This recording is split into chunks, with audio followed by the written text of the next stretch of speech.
Hello everyone. So we're going to talk about one of the most important concepts in all of photography, and that is the exposure triangle. We're going to break it down by its three important pieces. That's going to be ISO, aperture, and shutter speed.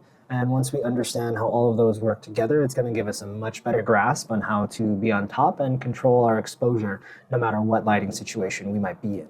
So the first thing I'm going to go over is going to be aperture. So when we think about aperture, right? Aperture is, you can compare it to like the iris in your eye. So the iris being that hole in the center.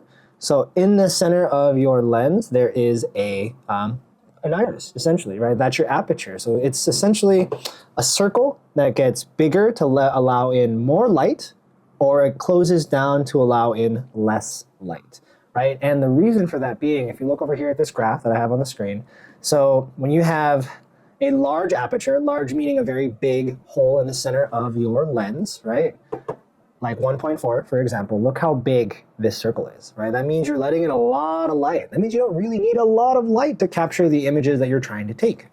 But what is the byproduct of that? So if you look right above it, look at this here image, you notice that the subject, the person in front is in focus, but right behind them is completely blurred out, right? That's what we call our shallow depth of field. Depth of field being what's in focus or not in focus, essentially, with your subject and behind and in front of your subject, right? So as we go up and we raise our aperture from 1.4 to 2.8, f4, you see as that number goes up, the hole actually gets smaller, right? And what that does is it means that you're allowing less light into your camera to capture your image. And as a byproduct of allowing less light in your camera to capture your image, as you look right above it, you're going to notice that your image starts to have more and more and more in focus, right? So there's many ways that you can use this for photography. For me, I think aperture is great because it's where I start creatively when I'm working to think about, okay, hey, how do I want this to look?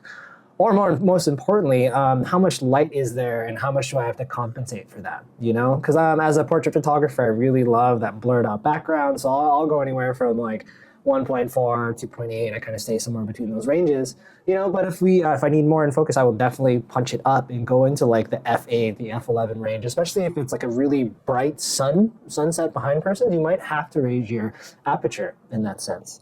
So I have a few examples for aperture down here. So if we look at these two images, right, they're essentially the same image, right? The same image on the left it's the same image on the right, right? But if we look at what's in focus, you're really going to get an idea of how aperture works. So if you look at this image here on the left, you see that the bridge is nice in focus, right? But if you look at this foreground detail with the tree and the bush right here, there's not really a lot of detail in that.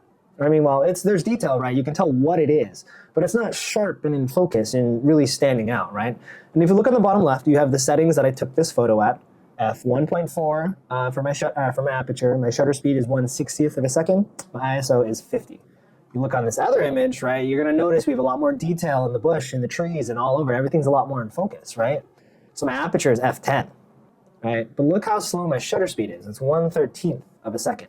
My ISO actually had to go up too because I'm allowing a lot less light into my camera through my aperture at f10, right? So I'm going to need a lot more light. So I slowed my shutter speed down, not to introduce movement, but to allow that shutter to stay open and capture more light. We'll go over more of that later.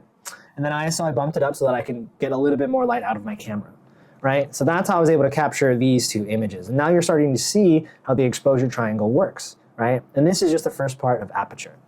All right, guys, I feel like that's pretty straightforward. If you have any questions, like always, please make sure to let me know in the comments, all right?